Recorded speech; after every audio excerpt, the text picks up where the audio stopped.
Hi అండి. అందరికీ నమస్కారం. Welcome to my channel. ఈ వీడియోలో ఏపీ ప్రభుత్వ ఉద్యోగులకు మరియు పెన్షనర్లకు జనవరి 2024కు సంబంధించి డీఏ, డీఆర్ 10% బకాయిలు విడుదల. పూర్తి వివరాలైతే వీడియోలో తెలుసుకుందాం. వీడియో ఎక్కడే గాని స్కిప్ చేయకుండా ఎండ్ వరకు చూస్తే ఎండ్ అప్ ఇన్ఫర్మేషన్ పూర్తిగా అర్థమవుతుంది. అలాగే వీడియో చూస్తున్న ప్రతి ఒక్కరు లైక్ చేయండి ఫ్రెండ్స్. ఈ వీడియోని తోటి ఉద్యోగ, పెన్షనర్ మిత్రులతో అయితే షేర్ చేయండి. కొత్తగా మన ఛానల్‌ని చూస్తున్న వారు ఇంకెవరైనా సబ్స్క్రైబ్ చేసుకోనట్లయితే వెంటనే మన ఛానల్ అయితే సబ్స్క్రైబ్ చేసుకోండి.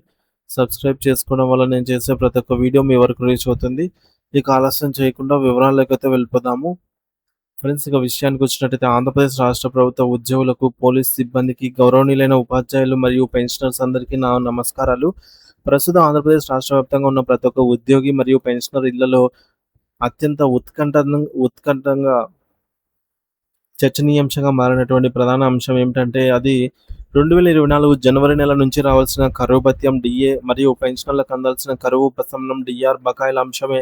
ఈ బకాయిలకు సంబంధించి అత్యంత విలువైన తాజా సమాచారం అయితే మనం తెలుసుకుందాం. సాధారణంగా సమాజంలో నిత్యం పెరుగుతున్న నిత్యావసర వస్తువుల ధరలకు అనుగుణంగా ఉద్యోగులు మరియు పెన్షనర్ల జీవన ప్రమాణాలు దెబ్బతినకుండా ఉండేందుకు ప్రభుత్వం ప్రతి ఏటా 2 సార్లు అంటే జనవరి మరియు జూలై నెలల్లో ఈ యొక్క కరువు భత్యాన్ని అయితే ప్రకటిస్తుంది. అంటే ధరల పెరుగుదల భారాన్ని ఉద్యోగులు తట్టుకోగలిగేలాగా ప్రభుత్వం ఇచ్చే అదనపు ఆర్థిక వెసులుబాటు ఇది. ఈ క్రమంలోనే 2024 జనవరి నెల నుండి పెండింగ్‌లో ఉన్నటువంటి డీఏ మరియు డీఆర్ అంశంపై ప్రస్తుతం ప్రభుత్వం ఎంతో సానుకూలంగా స్పందిస్తూ ఆ బకాయిలను చెల్లించేందుకు సంబంధిత అధికారిక జీవోలను ఇప్పటికే విడుదల చేయడం జరిగింది. దీనివల్ల ఉద్యోగులలో ఒక రకమైన భరోసా ఏర్పడింది.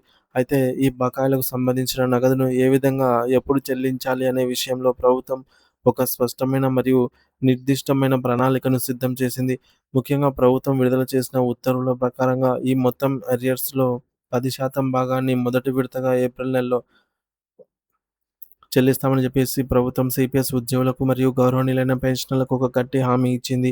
ఈ హామీ విన్న తర్వాత ఉద్యోగులు మరియు పెన్షనర్స్ తమ కొంత ఆర్థికంగా ఊరట లభిస్తుందని అయితే భావించారు. అయితే ఇదే నేపథ్యంలో గత కొద్ది రోజులుగా రాష్ట్రంలోని ప్రతి ఉద్యోగి మరియు పెన్షనర్ మనసులో ఒకే ఒక ప్రశ్న పదే పదే మెదులుతోంది. అదేంటంటే ప్రభుత్వం చెప్పినట్టుగా ఏప్రిల్ నెల గడిచిపోయింది. మే నెల ప్రారంభమైంది. అంతేకాకుండా మే నెలలో రావాల్సినటువంటి జీతాలు మరియు పెన్షన్లు కూడా అందరి బ్యాంకు ఖాతాల్లో జమ అయిపోయాయి. కానీ ప్రభుత్వం ఇస్తానన్న 10% డీఏ అరియర్స్ నగదు మాత్రం మాకెందుకు జమ కాలేదని వారు ఎంతో ఆవేదనతో మరియు ఆందోళనతో అడుగుతున్నారు. చాలామంది పెన్షనర్స్ మరియు ఉద్యోగులు తమ మొబైల్ ఫోన్లలో వచ్చిన సాలరీ స్లిప్‌లు లేదా పెన్షన్‌లకు వచ్చిన పే స్లిప్స్‌ను క్షుణ్ణంగా పరిశీలించినప్పటికీ ఎక్కడా కూడా అందులో 10% డీఆర్ అరియర్స్ గురించి కానీ, డీఏ అరియర్స్ గురించి కానీ లేదని వారు వాపోతున్నారు. మరి దీనివల్ల ప్రభుత్వ హామీ కేవలం కాగితాలకే పరిమితమైందా అనే అనుమానాలు కొందరిలోనూ మెదులుతున్నాయన్నమాట. అయితే దీనికి సంబంధించి మనం క్షేత్రస్థాయిలో ఉన్న పూర్తి తాజా కారణాలను మరియు పరిపాలనాపరమైనటువంటి క్లిష్టమైన వివరణను గురించి ఖచ్చితంగా గమనించాల్సి ఉంది. వాస్తవానికి 2024 జనవరిలో రావాల్సిన డీఏ మరియు డీఆర్ అంశాన్ని ప్రభుత్వం సవరించిన తర్వాత అందుకు అనుగుణంగా జీవోఎంఎస్ నంబర్ 62 మరియు 63 అధికారికంగా జారీ చేయడం జరిగింది. మరి ఈ జీవోల యొక్క సారాంశం ఏమిటంటే పెరిగిన 3.64% డీఏ అక్టోబర్ నెల నుంచి ఉద్యోగుల నెలవారీ రెగ్యులర్ జీతాల్లో కలిపి చెల్లించడం ఇప్పటికే రాష్ట్ర వ్యాప్తంగా ప్రారంభమైంది. దీనికి సంబంధించి మీరు గమనిస్తే అక్టోబర్ నెల జీతం నవంబర్ 1 తేదీన మీ చేతికి అందినప్పుడు అందులో పెరిగిన కొత్త డీఏ రేటు ప్రకారంగా కొంత పెరిగి జీతం పెరిగి ఉండటాన్ని మీరు స్పష్టంగా చూసే ఉంటారు. అక్కడ ఇక్కడ అందరికీ అర్థం కావాల్సిన అసలు విషయం మరియు అసలు చిక్కుముడి ఎక్కడ ఉందంటే అది కేవలం అరియర్స్ అంటే గత కొన్ని నెలలుగా పేరుకుపోయిన బకాయిల చెల్లింపు దగ్గరే వస్తోంది. జీవోఎంఎస్ నంబర్ 62లో పేర్కొన్న నిబంధనల ప్రకారంగా పాత పెన్షన్ విధానం ఓపీఎస్ కింద ఉన్నటువంటి ఉద్యోగులకు సంబంధించి ఆ 10% బకాయిల మొత్తాన్ని నేరుగా వారి యొక్క జీపీఎఫ్ ఖాతాలోకి జమ చేయడం జరుగుతుంది. అదేవిధంగా కొత్త పెన్షన్ విధానం అంటే సిపిఎస్ విధానంలో ఉన్నటువంటి ఉద్యోగులకు సంబంధించిన ఆ 10% బకాయిలను వారి ప్రాన్ ఖాతాలో జమ చేయాలని ప్రభుత్వం ఒక విధాన నిర్ణయం తీసుకుంది. ఇక పెన్షనర్ల విషయానికి వస్తే జీవో నంబర్ 63 ప్రకారం వారికి రావాల్సిన ఆ 10% డీఆర్ బకాయిలను నేరుగా వారి బ్యాంకు ఖాతాల్లో నగదు రూపంలోనే చెల్లించాల్సి ఉంది.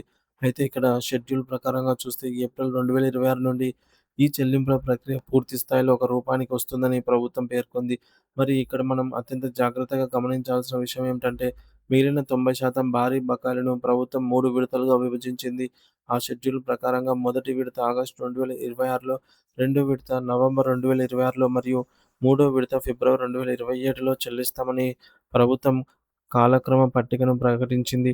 దీని అర్థం ఏమిటంటే బకాయిల చెల్లింపనేది ఒకేసారి కాకుండా రాష్ట్ర ఆర్థిక పరిస్థితిని బట్టి ఒక క్రమబద్ధమైన కాలక్రమంలో జరగబోతోంది. చాలామంది ఉద్యోగులు ఏప్రిల్ నెల జీతం మే నెలలో వస్తుంది కాబట్టి మే 1 తేదీన వచ్చే పెన్షన్ లేదా సాలరీతో పాటే ఈ యొక్క 10% అరియర్స్ కూడా కలిసి వస్తాయని ఎంతో ఆశతో కళ్ళు కాయలు కాసేలా ఎదురు చూశారు. కానీ మే నెల జీతాలు మరియు పెన్షన్లు ఖాతాలో పడిపోయినప్పటికీ అందులో అరియర్స్ నగదు లేకపోవడంతో అందరిలోనూ ఒక రకమైన నిరాశ మరియు నిస్పృహ నెలకొంది. దీనికి ప్రధాన కారణం సాంకేతిక కారణం ఏమిటంటే, ఈ అరియర్ బిల్లులను తయారు చేసి ప్రాసెస్ చేయడానికి ప్రభుత్వం యొక్క ఆర్థిక నిర్వహణ వ్యవస్థ అయినటువంటి సీఎఫ్ఎంఎస్ పోర్టల్‌లో ఒక ప్రత్యేకమైన ఆప్షన్ లేదా ఎనేబుల్ సదుపాయాన్ని ఆర్థిక శాఖ కల్పించాల్సి ఉంటుంది. సాధారణంగా ప్రతి నెల వచ్చే రెగ్యులర్ జీతాల బిల్లులు ఒక ఎత్తయితే, ఇలాంటి అరియర్స్ లేదా బకాయిల చెల్లింపనేవి పూర్తిగా మరొక ఎత్తు. డీడీఓలు ఈ బకాయిల బిల్లులను ప్రతి ఉద్యోగికి విడివిడిగా తయారు చేసి ఖజానా కార్యాలయాలకు ఆన్‌లైన్ ద్వారా పంపవలసి ఉంటుంది. సాధారణంగా ప్రభుత్వ నిబంధనల ప్రకారం ప్రతి నెల 6వ తేదీ నుండి 10వ తేదీ లేదా 15వ తేదీలోపు ఇలాంటి ఇతర బిల్లుల ప్రక్రియ అనేది జరుగుతూ ఉంటుంది. కాబట్టి ఈ నెల 6వ తేదీ తర్వాత ఒకవేళ ప్రభుత్వం గనుక సేఫ్ఎంఎస్ పోర్టల్‌లో ఈ అరియర్స్ బిల్లుల ఆప్షన్‌ను అందుబాటులోకి తెస్తే, అప్పుడు అధికారులు బిల్లులు పెట్టి ఈ నెల చివరిలోపు అరియర్స్ మొత్తాన్ని జమ చేసే అవకాశం మెండుగా ఉంది. అయినప్పటికీ ఈ నెలలోనే ఖచ్చితంగా 10% బకాయిలు అందరికీ అందుతాయా లేదా అనే విషయంపై ప్రభుత్వం నుంచి ఇప్పటి వరకు ఎటువంటి అధికారిక ప్రకటన వెలువడలేదు. రాష్ట్రంలో కొత్త ప్రభుత్వం బాధ్యతలు చేపట్టిన తర్వాత ఉద్యోగుల అరియర్స్ మరియు ఆర్థిక ప్రయోజనాల విషయంలో విడుదల చేసిన మొట్టమొదటి అత్యంత కీలకమైన జీవో ఇదే కావటం వల్ల దీని అమలు ఎలా జరుగుతుందో అని రాష్ట్ర వ్యాప్తంగా ఉన్న లక్షలాది మంది ఉద్యోగులు మరియు పెన్షనర్లు ఎంతో ఉత్కంఠతో వేచి చూస్తున్నారు. ఒకవేళ ప్రభుత్వం గనుక తాను ఇచ్చిన మాట ప్రకారమే ఈ 15 తేదీలోపు ఈ ప్రక్రియను విజయవంతంగా పూర్తి చేస్తే, ఉద్యోగులలో ప్రభుత్వంపై ఉన్నటువంటి నమ్మకం, గౌరవం మరియు అభిమానం రెట్టింపు అవుతాయనటంలో ఎటువంటి సందేహం లేదు. లేదా అలా కాకుండా కేవలం జీవోలు విడుదల చేయడం వరకే పరిమితమై క్షేత్రస్థాయిలో ఆచరణలో చెల్లింపులు జరగకపోతే మాత్రము పాత ప్రభుత్వానికి మరియు ఈ కొత్త ప్రభుత్వానికి తేడా ఏముంటుంది అనే విమర్శలు ప్రతిపక్షాల నుంచి మరియు ఉద్యోగ సంఘాల నుంచి వచ్చే ప్రమాదం ఉంది. ప్రస్తుతం రాష్ట్రం ఉన్నటువంటి ఆర్థిక ఇబ్బందులను మరియు ఖజానాపై ఉన్న భారాన్ని దృష్టిలో ఉంచుకొని ప్రభుత్వం ఆచితూచి అడుగులు వేస్తున్నప్పటికీ ఉద్యోగులు కష్టపడి సంపాదించుకున్న మరియు వారికి చట్టబద్ధంగా రావాల్సిన ఈ బకాయిలను సకాలంలో చెల్లించడం అనేది ప్రభుత్వ ప్రాథమిక బాధ్యతగా మనం గుర్తించాలి.